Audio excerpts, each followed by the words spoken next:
Have you ever stopped to think about just how wild it is that, like, our bodies are these little powerhouses Right. just going about their business, generating all this energy without needing to, like, plug in and recharge? Yeah, yeah, absolutely. It's really amazing when you stop and think about it. It really is. So where does it all come from? Well, that's what we're diving into today. And it all comes from a source we've been digging into, a text we'll just call Van Bun Dun for now. And it outlines this, well, it's kind of a mind-bending concept they're calling cosmic information theory. Yeah, and one of the things that jumps out right away is that this isn't just some niche idea from one specific field. This theory is reaching across disciplines, like suggesting there's this fundamental interconnectedness between, well, everything, really, and information's right at the center of it all. It's not just something we process, it's like an essential ingredient in reality itself, interwoven with matter and energy. Okay, so just to be sure I'm following this, Van Bun Duk Dun, this text, is basically saying that these three things, information, matter, energy, they're not really separate, distinct things. Exactly. It's more like they're all different expressions of the same, like, fundamental stuff. Like, think of water. You've got ice, you've got liquid water, you've got steam. Right. Different forms, but it's all still H2O. Exactly. And the source even makes a connection to, like, the idea of a holographic universe, where everything we perceive is kind of like a projection from a deeper level of informational reality. Whoa, okay, that's getting pretty out there.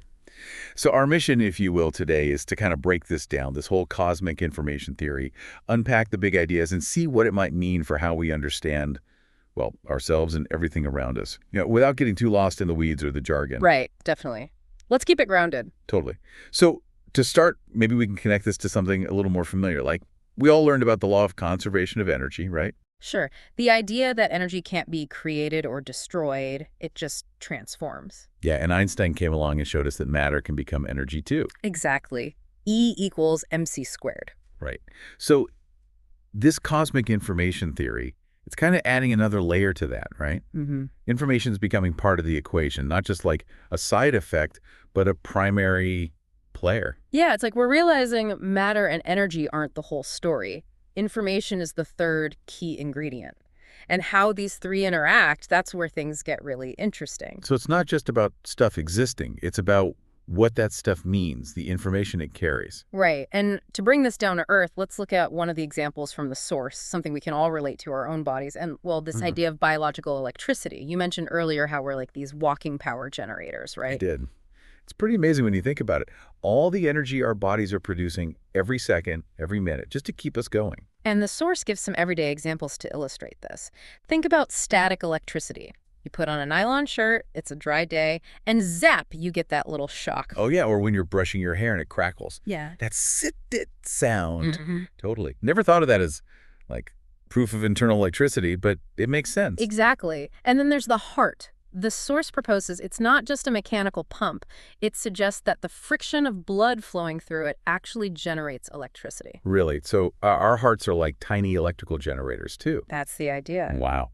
And what's really cool is how the source connects this bioelectricity to physical activity. It talks about how people who are more active have this, this fullness of internal energy. It suggests movement actually helps generate more of this vital electricity, while being sedentary might lead to a deficiency. It's like a new way to think about why exercise is so good for us. Absolutely. So we've got electricity happening internally, but the source then goes on to explore waves. It suggests that beyond just electricity in a direct current kind of way, waves are another fundamental form that energy and, importantly, matter and information can exist as. Okay, waves. So like sound waves. That's a pretty easy one to grasp. When we talk, our voices are creating vibrations that travel through the air and carry information to your ears. Exactly. And the source takes this concept further and focuses on brainwaves. It describes how our thoughts themselves generate these waves, and it emphasizes how incredibly active our brains are, with multiple waves arising even within a single second. It uses the phrase doom, doom, doom, which evokes this image of like constant broadcasting. So our brains are these little wave-making machines constantly churning out information. That's the picture it's painting. And this brings us to a really pivotal part of the theory. The source explains that when these brainwaves, carrying our thoughts and intentions, interact with what it calls duyen, we can think of this as external conditions, circumstances, maybe even interactions with other people They enter a state of chongchat. It's like a layering or a superposition. Superposition. So it's not just one wave anymore. It's multiple waves, like combining. Exactly. Think of it like ripples on a pond intersecting and influencing each other. The source gives the example of thinking about food. Your brainwave, carrying information about your desire for that food, interacts with the wave of the food itself, its presence, its qualities. And this creates a combined, more complex third entity. So like my intention is meeting the object of my intention in this wave-like interaction. Precisely. And it's this interplay, this chungchet, that leads to what the source calls koepdon-nen. It's a process of compression and condensation. Imagine those ripples on the pond intensifying and solidifying in certain areas, and the theory proposes that this process results in thongtin butho indestructible information, or kin ko wooden solid seeds. It's like our thoughts and intentions through this interaction gain a kind of permanence. Okay, so not just fleeting thoughts anymore. These become seeds. And they're not fragile like metaphorical seeds either. The source emphasizes their strength, saying they can last for triqua trumnun piep hundreds of thousands of lifetimes without being destroyed. That's a huge timescale. It's like saying our thoughts and intentions can have this incredibly lasting impact. That's the implication. And this leads us to the concept of the eighth consciousness, often called rumdik eight. The source posits that these enduring, information-carrying seeds reside within this, deeper level of consciousness. You could think of it as a kind of fundamental storehouse of all these accumulated informational imprints. Okay, a storehouse. And this is where it starts connecting to ideas of life and rebirth, right? Because when the text talks about kidi tai reincarnation, it's suggesting that it's these seeds that are carried forward. Yes, it's like this collection of imperishable information built up over countless experiences starts to shape the conditions of a new existence. So we're born with a kind of blueprint based on all this accumulated information from, well, potentially many past lives. That's the suggestion. The source elaborates that this collection of seeds automatically arranges the circumstances of a new life, influencing things like physical traits, intellectual capacity, even predispositions towards health or challenges. And it emphasizes this happens automatically, without your conscious awareness or intention in that moment. It's like pre-programmed in a way. But then the source brings in another element, duyen ben guai, external conditions or influences. So even with this initial blueprint, things aren't set in stone, right? Exactly. While our DNA and the source acknowledges DNA as material reality, DNA Levitt-Churtro carries a significant amount of initial information.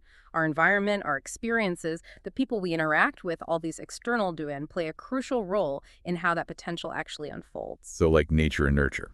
Very much so. It gives the example of height. You might have a genetic predisposition to be a certain height, but factors like nutrition during childhood can really influence whether you reach that full potential. Right. And it applies this to things like predisposition to illness too, right? Yeah, like cancer, for instance. It suggests that even if we carry a seed for a particular condition, our external environment, lifestyle, exposure to certain substances can either encourage or inhibit its development.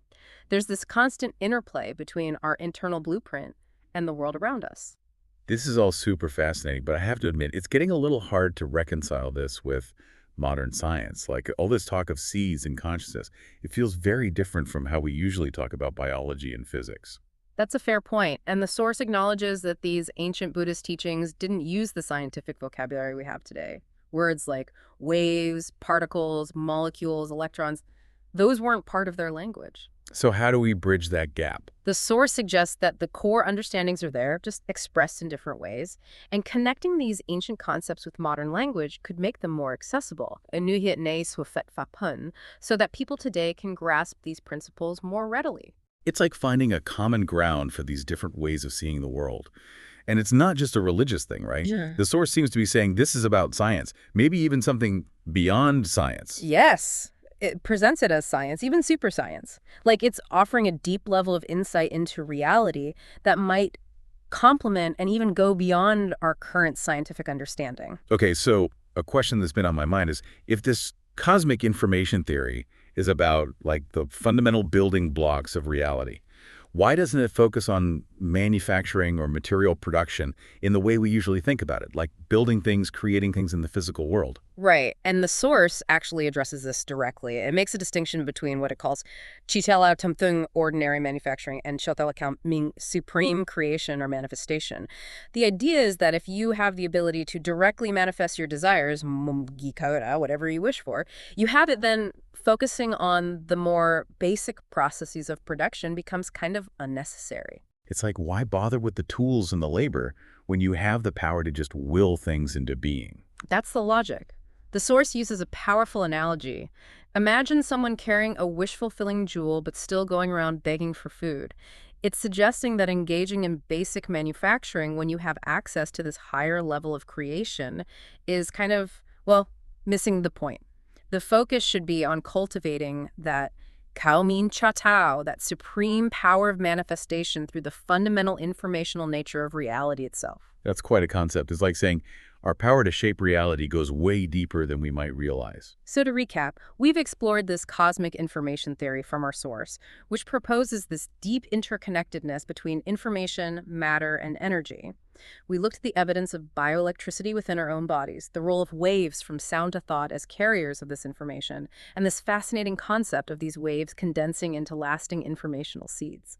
And we talked about how these seeds, residing in what's called the eighth consciousness, might influence the trajectory of future lives, shaping our inherent potentials and circumstances while always interacting with external influences. And we touched on this possibility of bridging ancient wisdom with modern science and this unique perspective on creation. It's a lot to digest, that's for sure. It really is, but this framework laid out in the Van Bundagzan, it really pushes us to reconsider our whole understanding of reality. It suggests that information isn't just data. It's like a foundational element, maybe even the foundational element, that shapes everything we experience. So as we wrap up, here's a final thought for everyone listening to chew on. Given this perspective, where information is so fundamental and enduring, how might our understanding of our own thoughts, actions, and interactions with the world shift if we really considered their potential to create these lasting informational seeds? Seeds that could shape not just our present reality, but maybe even realities beyond our immediate perception. It definitely makes you think about the profound impact, even the responsibility, that comes with the information we generate and interact with in this interconnected universe. I think that's a great note to end on. It certainly gives us a lot to ponder. Definitely.